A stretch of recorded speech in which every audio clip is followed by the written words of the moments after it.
We are here with Jiggy, our resident Shetland, who was broken in by my stepson when he was much smaller and then ridden by our nieces and nephews. They have now all outgrown Jiggy, so he is here with us for sale preparation so he can go to his next small rider.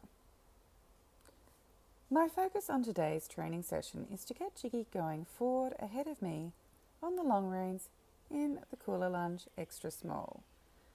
This is as close as I can simulate to Jiggy actually having a rider on his back, as he is definitely way too small for me to ride. I want to get Jiggy moving forward around the arena and changing direction, so I spend most of my time either behind him or slightly behind the shoulder, utilising the whole arena. Incorporating the Kula Lunge extra small into the training process helps me to keep Jiggy balanced and straight without relying so heavily on the side reins. So the Kula Lunge keeps him balanced, stops him from overbending to the inside or the outside, so I can utilise the long reins purely for steering and for stopping. Sometimes Jiggy doesn't just want to stop, so that's important as well, and I don't want to be worrying about his balance and trying to stop him at the same time. Now Henry's getting involved. So rather than dealing with Henry, I'm just going to take Jiggy out of the Henry situation, because right now Henry wants to horn him in the face and I don't want Jiggy horned in the face. But I'm also not going to put Jiggy in an environment where it's completely insular, because he needs to be able to cope with outside influences. Especially as a kid's pony, this is extremely important that he doesn't have a meltdown because something that he's not comfortable with has happened.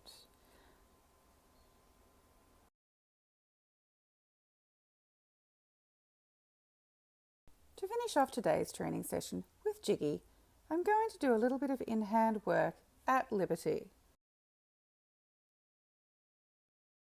So I am testing how well he's following my body language.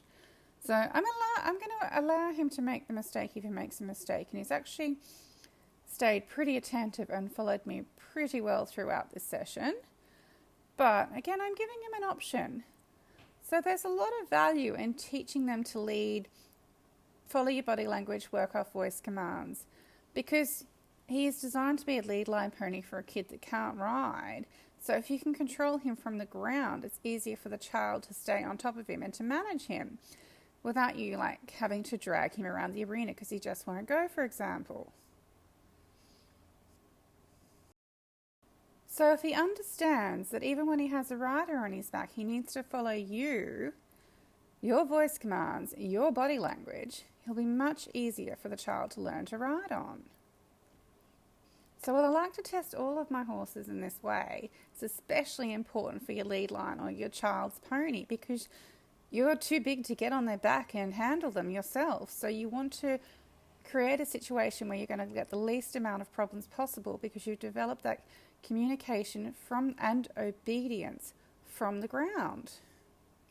So you can see while he's not staying perfectly with me, he is still following me, so that can be developed.